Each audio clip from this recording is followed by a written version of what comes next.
Bé, hi havia la via realment era la que ens havia promès el senyor Montilla, que era que el Ministeri, que és propietari d'aquestes freqüències, actuara. Vol dir que el senyor Clos digués aquestes freqüències són meues i per tant si el conflicte comença el dia 10 l'11 s'hagués parat. El mateix Ministeri ha reconegut que les freqüències són seues i la capacitat sancionar és seua. Per tant, aquesta és l'única via. Davant d'això, el govern de la Generalitat de Catalunya tenia dues opcions. Una, efectivament, la lògica, que era pressionar a Clos perquè complís aquest acord, i l'altra ha optat per una, que és un desastre, que és això de la reciprocitat. Això és un desastre que va fins ara, en la qual fins avui, un any pràcticament de converses de Catalunya i la Generalitat Valenciana, només ha aconseguit una multa de 300.000 euros, i després 8 canals en castellà, 7 canals en castellà per al govern valencià, i a més desmantelar tota TV3. Per tant, el resultat és una catàstrofe. Però a més tampoc pot anar més enllà. Si va i un dia es signa la reciprocitat, com a conseqüència tindrem el que he dit primer, 7 canals en castellà, en mans del senyor Camps, per tant, Libertad Digital, etc. Perdem 3 canals, els 3 dels 4 que tenim, 3 en català, i a més a més, la televisió de Catalunya passa a ser controlada, perquè no estem nosaltres, per la Generalitat Valenciana. Ara ja coneixeu la Generalitat Valenciana, no s'enganya ningú, per tant, vol dir control i liquidació de TV3.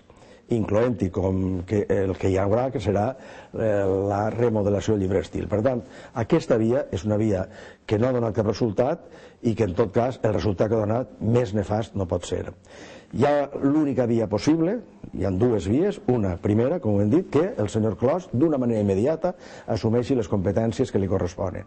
I l'altra, a la llarga, que hi hagi una reforma de llei al Parlament espanyol en el qual pugui contemplar-se això.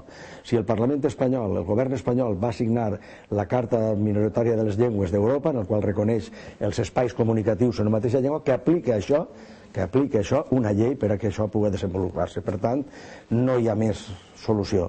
I això, evidentment, qui té la responsabilitat en aquest moment és la Generalitat de Catalunya, que és qui pot pressionar el senyor Clos, i d'ahir realment el seu president, el senyor Montilla.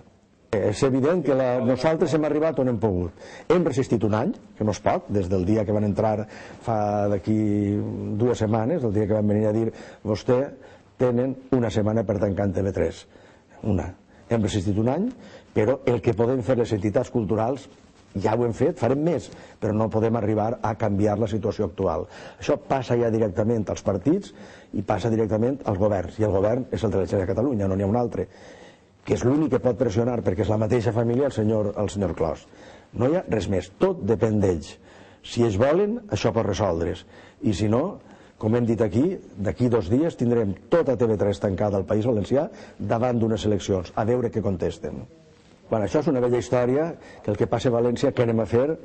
Mentrestant Madrid sí que està, és una primera descompensació. Hi ha aquell complex del Principat, que s'ha d'intervindre o no s'ha d'intervindre, per tant, en qualsevol dels casos. En aquest tema concret, podem parlar de molts altres, d'economia i de més, però no és el moment, en aquest tema concret estem parlant de la construcció d'un espai nacional de comunicació. Una nació és un espai de comunicació. Per tant, trencar aquesta comunicació és trencar l'àrea nacional, l'àrea de la llengua, l'àrea del mercat cultural, tot. Per tant, el fet valencià de la Carrasqueta, d'Elx, afecta per igual a Vic, a Girona o a Palma de Mallorca. Si allò es perd una part d'aquí també, i una part, a més importantíssima, demogràfica i culturalment parlant.